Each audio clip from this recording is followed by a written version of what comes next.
I have more sayings than I can count. However, one of the ones that I like to use a lot is homesteading is prepping. My name is Wayne. And I'm Belinda. And we're Normal Prepping. Today we're going to go over what we consider the difference between homesteading and prepping. And this may step on some toes, but it's our view. We look at homesteading as being able to, make whatever you need to survive. And prepping, basically preppers, they just buy what they need. I always look at homesteading as something that's longer sustainable because you continue to produce, so you can go longer without going to a store. One thing that's really nice about saying, okay, I'm a homesteader, when people ask, or I'm prepared, is because it doesn't have the stigma. Yeah. The media and movies, basically the government has kind of put, looked down on us and made us look on like preppers. on preppers. They kind of demonized us. Because preppers are doom and gloom, And there are a lot of those. Yeah. And some of the there's nothing wrong with that. No, that's fine. If you're that, then that's cool. Great. That's you. It's not the way we look at it. And I look at some of these, you see some of these preppers that are really hardcore. We watch their stuff every now and then. And they are, they got the most incredible, storage. Incredible. Yes, awesome. Amazing. It's just mind-blowing. But you never hardly ever see them showing us how to can and how to preserve food and how to garden, And that's something you really need to do. And you do a lot of that. I do a lot of that. I have my own garden. And I have a video of my garden from last year. And later on, as my stuff starts growing, for example, a new addition to my garden this year is going to be loofah.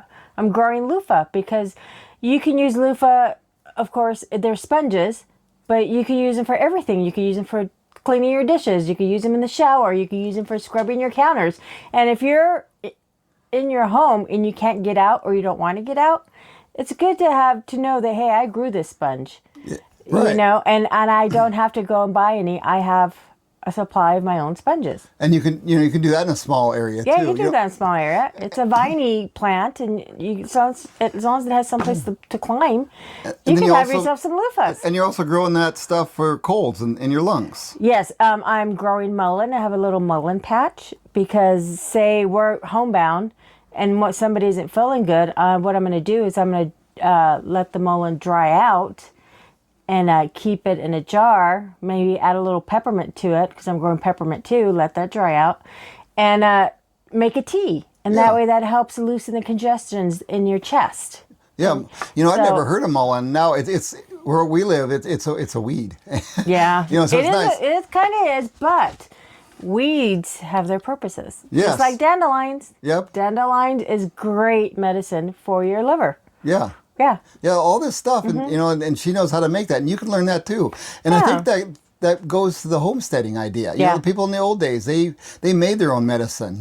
They made their own, like your Vicks. Yeah, you make your own Vicks, and it doesn't take very many ingredients. Yeah. And essential oils, coconut oil, beeswax. Just have a couple of those items in your prepping storage. So if the time comes, and go online and print out a recipe, keep it in a binder. So if you ever do need it, you have everything you need to make it, and you can just dish it out if you're stuck in your home. And we personally prefer all that natural. Less chemicals. Yeah, all that stuff over. We use that every day, so we prefer that over the store bought. Yeah, so that's it's healthier for you. It's a lot healthier. And what else do you make? Cough syrup. Yeah. I make my own cough syrup, which is really, really easy. 2 ingredients, red onions and honey. You slice up your red onions, put them in a mason jar, and then you fill it with honey, and then you let it sit for a few days. And then once it's done, you strain it, and you have a jar of natural cough syrup. And they're fire ciders off the charts. And, we did a video on that. Yeah, on how to make it. That's one that you definitely should watch that. Unfortunately, it didn't seem like a lot of people had interest in that one. But hey, it's really good stuff. I take it before I, when I start to feel sick. Just start to feel a little sick, I take a shot of it. And I just feel like this energy coming through me. And I just feel just clears me up more than any medicine. It's natural.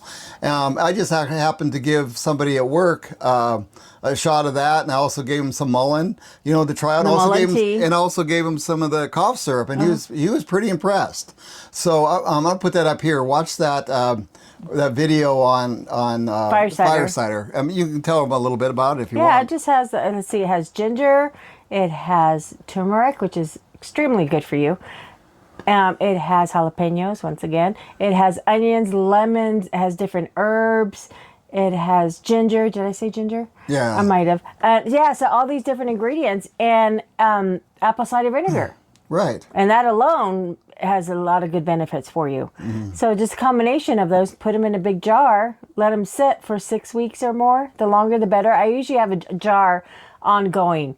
We're working on one, but I have another jar stewing up in my cabinet ready to go. So when this is done and when that one's done and I serve up this new one, I start another jar. So I always have it going.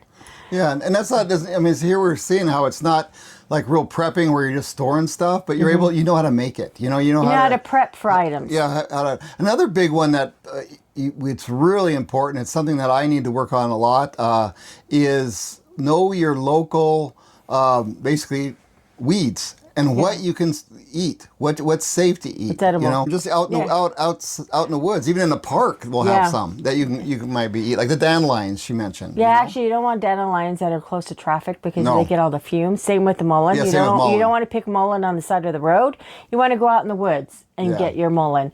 And mullein are they're a plant 1 year, they flower the second year, and you get such a large amount of seeds from these mullein flowers. You'll never have to go looking for it again. Yeah. Just save up your seeds.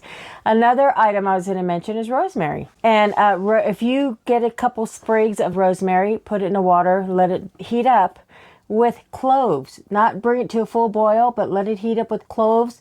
Let it cool, strain it. Guess what you got? You got natural healing mouthwash. Yep. Because cloves is very good for your teeth, for cavities, pain. Yeah, and that's a natural mouthwash. When you don't have to go to the store and buy it. Exactly. And then adding on to that is, something that you don't see like with preppers, however it's homesteaders, but is preserving and, canning. You see a lot of vacuum sealing in the prepping world, but as far as canning, and she cans like crazy, and it's incredible. Another thing I do is I pre-make all my spices, which is a prepping thing to have, is spices. Well, pre-make them. They're natural. They have no chemicals. And another thing I make is I pre-make cup of noodles. Yep. I bought a big container of the dry vegetables. I got the noodles and I put those together. I add a couple other little things into it, seal it in a jar. So when it's ready to go, I add hot water to the jar, seal it up, let it all get softened, and you got a cup of noodle. Exactly. And then what's really cool about this and the other thing she's mentioned is one thing I've found out the hard way as being a prepper is it gets really, really expensive. It does. And if you start to learn how to make this on your own, but it's just like cooking from scratch. Yeah. You save a lot of money, and we do. Instead of buying canned packets of seasoning, or or a cup of noodles. You may say, oh, those aren't expensive, but they get to be. Yeah, and there's so much you can make them healthier. Yeah, healthier, less salt. You can control the amount of salt, and you control what's in it. Yep. Which is healthier for you. Yeah, we did a poll. And one person mentioned that they're not homesteaders because all they have is a little, garden bed, with some vegetables on their deck. They probably maybe live in a city or an apartment or something small. Well, to me, that still can be a little bit of homesteading because you're growing your own vegetables, food. Yeah. And also with canning, like, you can. Yeah, you could have, even if you have maybe 3 good size garden beds on your balcony, you can make tomato plants and you could can your tomatoes. You can grow jalapenos and carrots and can those. Of course, in she a jar. talks about jalapenos. Yeah, and salsa.